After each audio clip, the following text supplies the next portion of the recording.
One of the things that I think I've learned over the years is, wealthy people don't do anything with any different system. They have access to the same system that we have, that you have, that the listeners that are listening to this have. We all have the same access. There is no privilege that comes with education other than implementation. So not being exposed to these things is no one's fault. But once you're exposed to them and you're learning these things, implementing them is key. That's the voice of Brittany Ballard. Today on Living Big Mindfully, Brittany is back for a money part 2. If you didn't catch our last money conversation, at some point I encourage you to jump back to episode 20. That's where Brittany and I take a deep dive into her why, our backgrounds around money, and why this topic is so important. Here in the US, it's getting close to tax time, so people are often reflecting about money. They're poring over their statements, and sometimes the stress can be higher this time of year. So that's why I thought today would be a great idea to get Brittany back on and give us some tips and strategies. Today we're talking about smart money. We're covering things like, is there any such thing as good debt? Brittany's talking about savings, emergency funds, the importance of getting into the habit of paying yourself first. And then we chat about the mindset around money, using money intentionally, and Brittany shares some strategies to help us build wealth for the long haul. Regardless of where you are in this money topic, throughout the show, Brittany offers listeners lots of tips and strategies. And of course, she wraps it up with some wise sage advice. This money topic is important because money is part of our overall wellness and fitness. It is one of the dimensions of wellness. So that's why we cover it here. If you have any questions, reach out to me, connect with Brittany. She also has a book for you if you're interested. And she has been honestly so helpful in my money journey.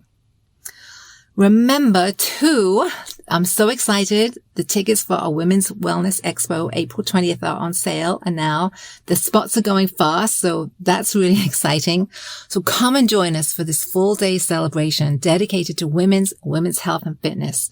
We're going to be doing so much. We've got small group sessions. We've got real-time hands-on opportunities to practice and explore everything from yoga to Tai Chi to acupuncture and the latest tech in women's health and fitness. There'll be exhibits, live Q&A. I'm going to be doing a session.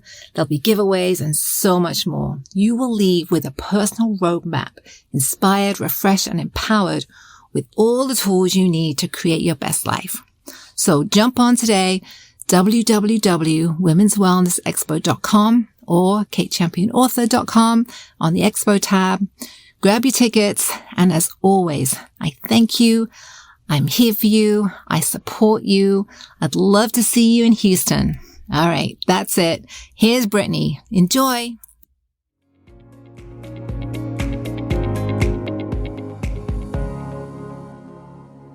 Hi, I'm welcoming again today, Brittany Ballard. Hi, Brittany. How are you? Hey, Kate, I'm doing well. How are you? Good. Brittany is back for a money part 2, and I'm really thankful that she's here today. We've got some great talking points that we're going to help listeners with. But before we get started, if you haven't listened to our money part 1, jump back to that episode 20. That's our first conversation, and this is kind of a roll onto the back of that. So tell us briefly, Brittany, a little bit about yourself and what you do. So I've been in the financial industry for about 5 years now. I was previously a dental hygienist, so totally different, but someone had sat down with me and shared with me the value of learning how money truly works and how you can allow it to grow and work in your favor. And one of the biggest principles that was taught to me was if you're not aware of how money works, it's potentially working against you. And so after sitting down with someone, having a plan comprised and learning the financial concepts that were not often taught in school, I found that if I had been in the position I was in after going to college, getting a degree and making 6 figures a year, and I was in debt and I had concerns for my retirement, who else was in that position? So really sparked an interest for me and allowed me to recognize that maybe my friends and family didn't know exactly how to achieve financial freedom. And if I had the means to teach, then that was what I wanted to do. So I sit down with people, I help them minimize taxation, teach them how to leverage good and good debts and get rid of unhealthy debts. And Also help to structure ways to get your money growing for you so that you can really prepare for retirement and hopefully sooner than later. Fantastic. And that's what we're going to jump into today with kind of tax season around the corner. I know that people are really looking even more closely at their finances and their year's spending and their year to dates and things like that. So that's really what I'd like to talk about. Is good debt, bad debt, saving, and then using money intentionally. So let's start off with debt. Is there any such thing as good debt? Absolutely. Actually, wealthy people leverage healthy debts to gain wealth. And so one of the biggest things, I could go on and on about this for hours. This is one of my favorite topics and really blew my mind. I feel like growing up as just an everyday average American family, we're often taught debt is a bad thing and not to rack it up and not to do this or that. And obviously unhealthy debts such as credit card debt is not ideal. If you don't have the money, don't spend it is kind of the token that we lean on. One of the things that I'll say, however, is because wealthy people leverage healthy debts, meaning low interest rates, and oftentimes borrowing from themselves in some ways with creative financing, creative investing, there's a lot of opportunity out there that I think we're just not being taught. And so that's one of the things that in the classes that we teach, in the one-on-one sessions that we hold, we go through that personal financial plan and say, hey, here are some opportunities that we've been able to find. Here's how we can leverage this. Do you have plans to purchase a home in the near future? Do you have plans to take out a student loan? Are you going to school? A lot of times we have kind of a negative connotation around taking out loans, doing things in kind of a normal fashion. But taking out student loans, are so many advantages to that. That's a healthy debt. If you're in school and you take unsubsidized loans, typically you don't have any interest on that loan that you take out while you're in school, and you also aren't required to make payments for it. So if you're in school for 4 years and you're able to borrow someone else's money and grow your money, that's the key part of that, is you've got to be growing your money up to outpace that. Then you can take the growth on your money after that money has doubled or worked in your favor and pay those student loans off when interest and payments do become due. And so a lot of times people don't think of it that way. They'd rather pay cash for whatever it might be. But the key proponent of gaining wealth is possession, having possession. A lot of times I try to think of it as having little timetables attached to dollar bills. So anytime you go spend money, think of that as the amount of time it took you to rack up the money that you just spent. How long did it take you to earn that dollar? Those little dollars add up. Those little timetables add up. And so give you an example, and then I'll kind of pause here. But a client of mine recently actually told me, hey, I just bought a cell phone, AT&T, $1,500, new cell phone, new upgrade. And I said, oh, okay, did you take the payment plan? $30 a month, no interest. And they were like, no, I just paid it up front. And my question to them was, why did you do that? And the answer was, well, I didn't want the payment. And I think a lot of us are kind of fixated on that payment. And the reality is you're not paying any more dollars if you were to flex that out over time. If you can't afford a $30 payment per month, you probably don't need the phone. Otherwise, if you had given that $1,500 up front to AT&T is doing just fine. They don't need your $1,500 like you need your $1,500. But if something happened to you tomorrow, where would that $1,500 get you? You've got a brand new phone, but what else do you have? And so how long is it going to take you to rack up that $1,500 again? And for some people, $1,500 is not a big deal. We could go drop that and it wouldn't be a big deal. But possession is the key to that $1,500. Pay $30 a month and invest or grow your money elsewhere. While that time is passing, this time is going to pass anyway. But if we can be more creative and more really imaginative in what we're doing and intentional of what we're doing, then we can allow our dollars to duplicate and work for themselves, grow more of that, and have more of it at the end, and still gain the cell phone that we wanted.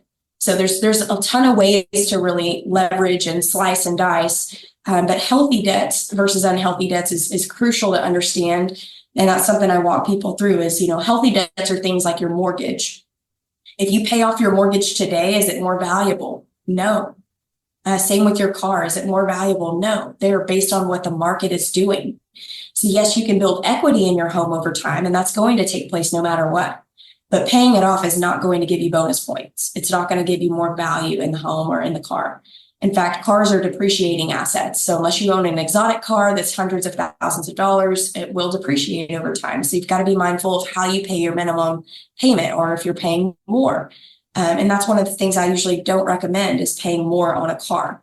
Interest rates are typically very low. If they're not, then there's a credit concern that we need to be deeper, diving into. So there's things like that. So paying those types of things off sooner than later is not ideal, rather than, investing your money, growing it at higher interest rates, and leveraging the time factor that comes into play. Yeah, there is just so much right there. And as we're talking, there's a couple of light bulbs going off in my head. I generally do have that mindset around paying things off early, paying a little extra on the car payment, even though my interest rate is super low. I bung a couple of maybe $100 extra on that so I can get it paid off. But maybe that's not such a great way to go. And I love the example of the cell phone plan. I mean, that is just, again, I don't think most people think about it like that. So it makes a lot of sense. That's one of the things that I think I've learned over the years is, wealthy people don't do anything with any different system. They have access to the same system that we have, that you have, that the listeners that, that are listening to this have. We all have the same access. There is no privilege that comes with education other than implementation. So not being exposed to these things is no one's fault. But once you're exposed to them and you're learning these things, implementing them is key. And so the difference between wealthy people and average people are wealthy people hire people who have the expertise to navigate these journeys. And so rather than becoming a lawyer or a CPA or a financial advisor, they hire those people to navigate. And so having those specialists in your corner is really important. And that's where I think having a sit down with somebody, multiple sit downs with people to get first and second and third opinions, this is your future. It's very important to understand how to navigate it. You don't have to be an expert in that field, but picking up small, simple little tasks, small, simple little concepts will change the game for you in your future. And the sooner you learn them, the more prepared you'll be. So rather than getting in that mindset of let's pay this off, how about pay yourself? Pay yourself in a place that you can grow higher interest. If you're paying on a car payment that has a 4 or 6% interest rate, but you can grow your money over here at 9 or 12%, you're outpacing that, and your money is far going to surpass that. So that little bit of interest that you're paying on the car is really irrelevant at that point. So there's a lot of things to think about. And if you truly put yourself first, I think most people, what they do is they'll pay themselves last. They'll spend their money first, and whatever they have left over is what they save, versus being intentional and saying, hey, here's the budget that I have. And a budget doesn't have to be strict. It's just a matter of being intentional and understanding where things go. So if you write things down, you see where you're spending your money, it really opens up a whole door of, wow, I didn't realize I was spending this much in these places. And so if you're really intentional about, hey, this is the budget for grocery shopping, this is the budget for gas, this is the budget for this or that. Maybe you don't break them up that way and you're just, hey, this is what I need to live. This is what's extra.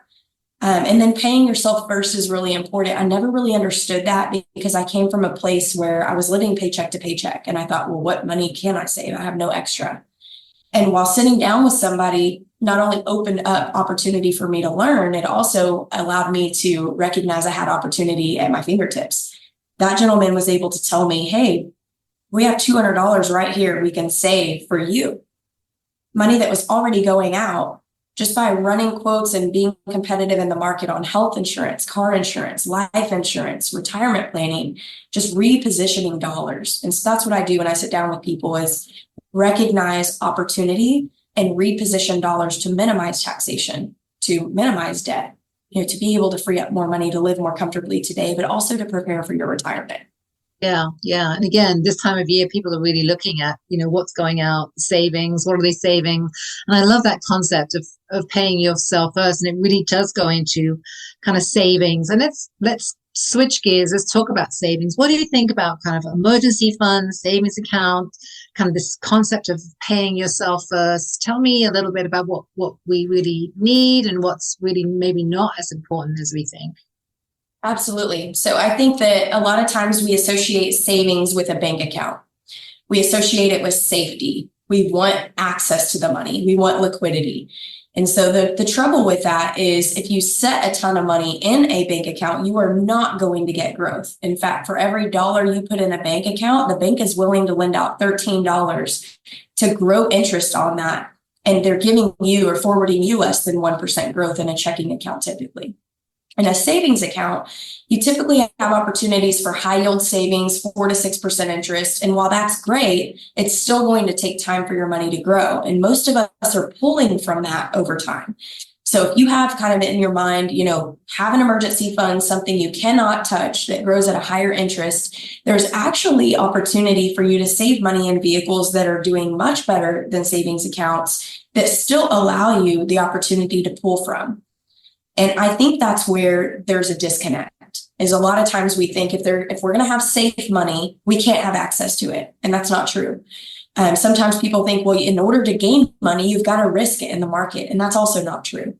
So there's a ton of ways that you can get creative and really personalize and custom tailor accounts to your preference of what you're looking for. And that's where having someone in your back pocket is important to recognize those opportunities. For me personally, I felt that way. Like I said, I was living paycheck to paycheck years and years, after college. And not only did I have someone recognize opportunity to free up more money, but tackling debt in a more strategic manner is what helped me free up the most money.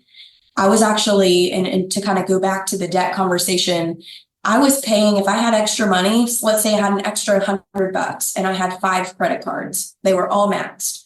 Instead of making the minimum payment, I would take extra $20 for each of those cards and throw them toward each of those cards, thinking, okay, I'm getting ahead, I'm paying extra on all of them, and I see that often.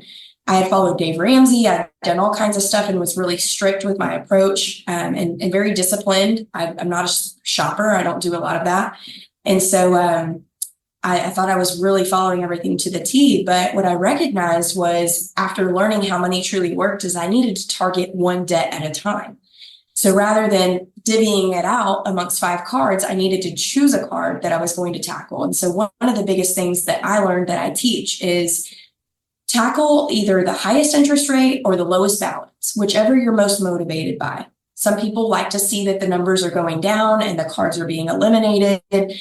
Some people are really motivated by saving more dollars. And that was me. I knew I was going to get out of debt. So I tackled the highest interest rate first so I could save the most dollars and more dollars would be used strategically. But I have some clients that really enjoy seeing, the balances go to zero and moving forward. That motivates them to climb uphill instead.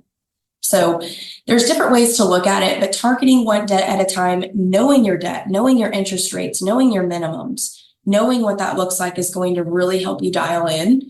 And then, also just understanding that it is a process, having patience, understanding you did not get there overnight. You're not going to get out of it overnight, but finding ways to really leverage and be strategic is going to be something that saves you a ton of headache and gives you a lot of freedom in the long run.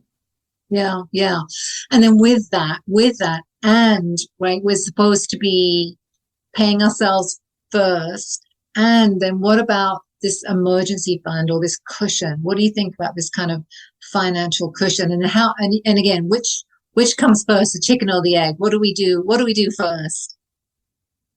Okay, so there's a lot of discrepancy on how to approach this. My personal opinion, and based on mathematics, and I'm very much a numbers person. If it makes sense, it makes dollars. And so when I look at things, if you have a 24% interest rate on a credit card or 30% interest rate, in fact, they go up as high as 36% is federal regulation. So average credit card today is about 24%.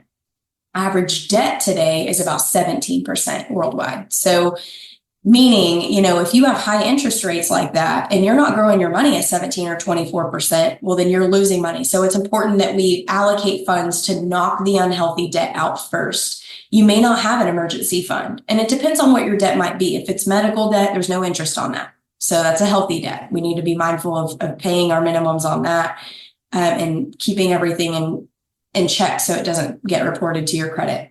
Same thing with your car, like I said, paying your minimum on that. If you have a high interest rate, consider refinancing, and looking into those options.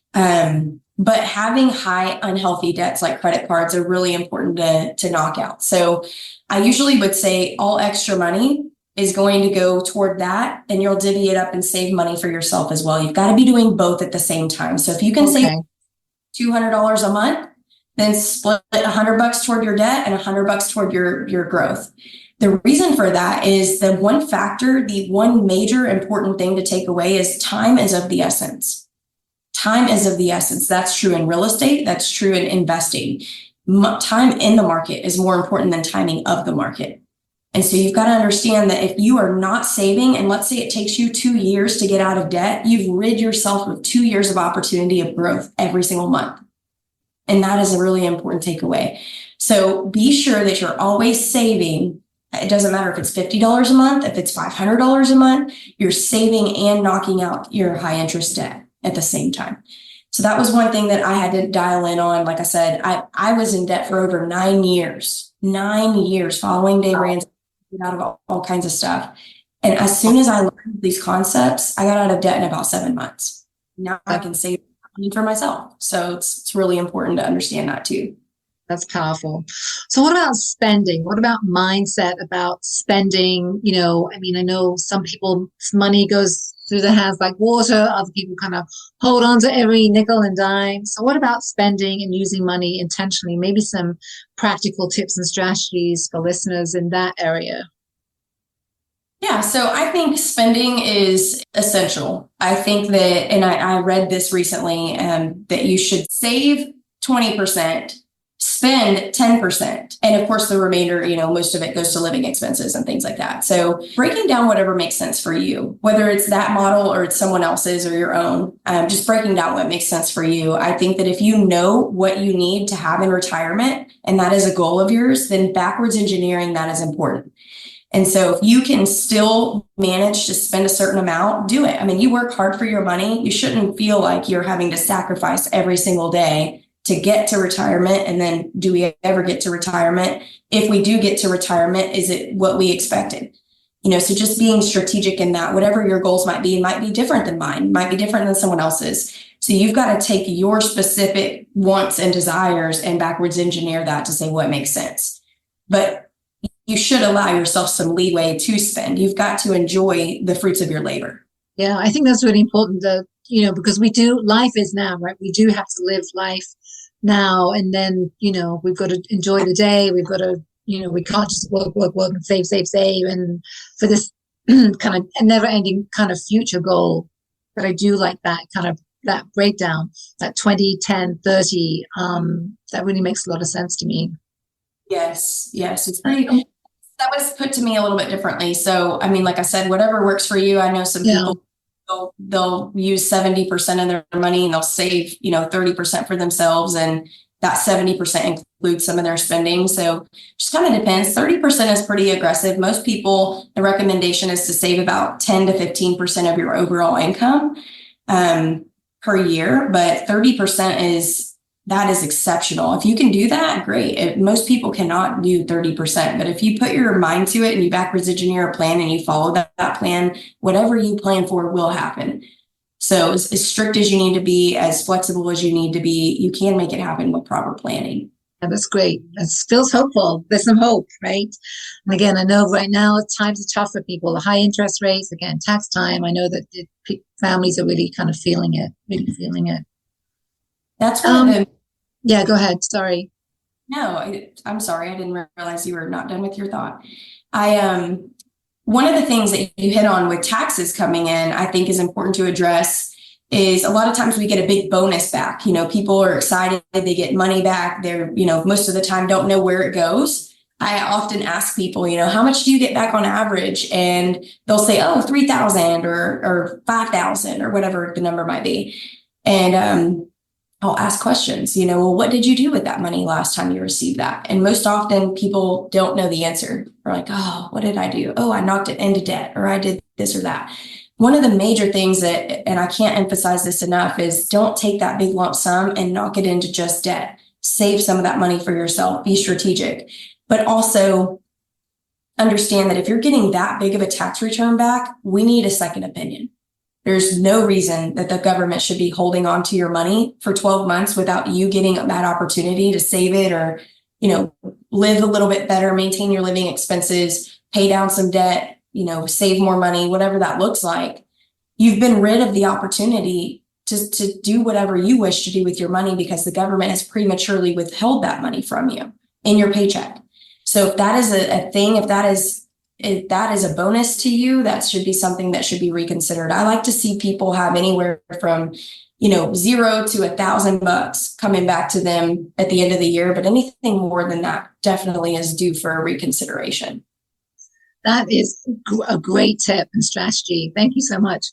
As we kind of begin to wrap up here today, is there anything else that you'd like to kind of say or add or share? Anything else you think is important kind of right now? Yeah, I think with times changing, there is a lot of uncertainty, and most people, they're really hesitant. And you'll find that wealthy people are not hesitant. They make decisions and they act on them. And so one thing that I'll say is while there is a little bit of scarcity, there's a lot of uncertainty in the market right now. Don't let that prevent you from achieving your goals and dreams. There's always going to be some risk related to something, but there's also some very risk averse accounts out there that you can utilize to still get your money growing outside of a savings account. So having just small, reasonable, realistic goals is going to allow you to move the needle, but doing the same thing you've always done is going to keep you in the same place you've always been. So we've got to do things differently to really achieve the goal and get where we want to get, but we've got to get out of our comfort zones as well. So while it might be uncertain out there, while there might be a lot of variables, don't let that keep you. Make some really educated decisions and something that you feel confident about, but move forward to grow your money, because if not, you are missing out on opportunity every single day you wait.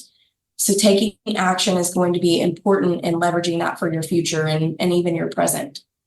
Yeah. Again, great advice, and really heartfelt. I've heard that, heartfelt, and full disclosures, Brittany has really been helpful for me in my financial journey and helping me figure out some things. So if you haven't had a second or third set of eyes on your money and finances, contact Brittany, and I know that she'll kind of help you through and ask any questions that you might have. So thank you. So my last and final question, if there was one piece of sage advice you have about living intentionally to share with listeners, and it doesn't just have to be around money, what might that be? Ooh, there's so many. Oh my goodness, I've learned so much over the years. I would say one of the biggest things is in life in general. You can have whatever it is that you desire. That life will give you what you ask from it.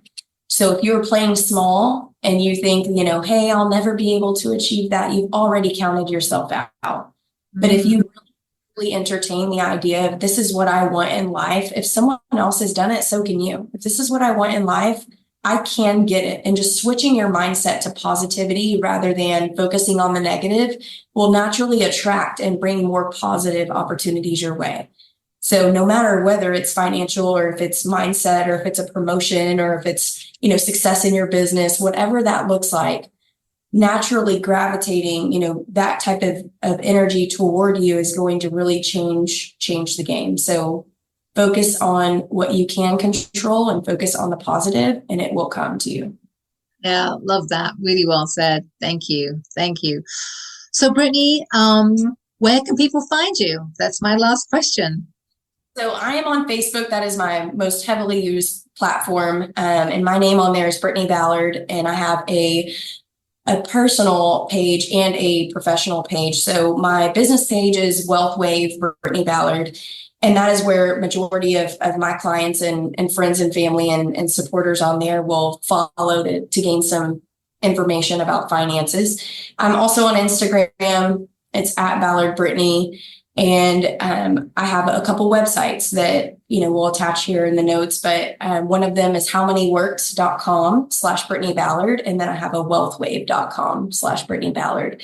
And those are client facing websites and broker facing websites. If anyone's interested in learning more about how to become a financial advisor or wants to pick up on tips and tricks and concepts to really learn the money game. Yeah, awesome. And again, I will put all those things in the show notes. So anybody who's interested, jump on, connect with Brittany. She's great. She does a really fantastic job. Highly recommended. And wow, what a great conversation. Thank you so much. I really appreciate you coming in today. Thank you for having me. Thanks so much for listening. I truly appreciate you and your time. I love to hear from listeners, so connect with me at katechampionauthor.com. Remember to grab your free hiking guide, and please take a quick moment to rate, review, and subscribe to the show. Thanks so much. Take care. Until next time.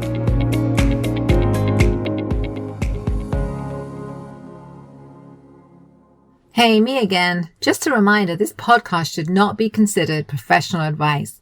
It's also not a substitute for mental, physical, or any other healthcare-related treatment.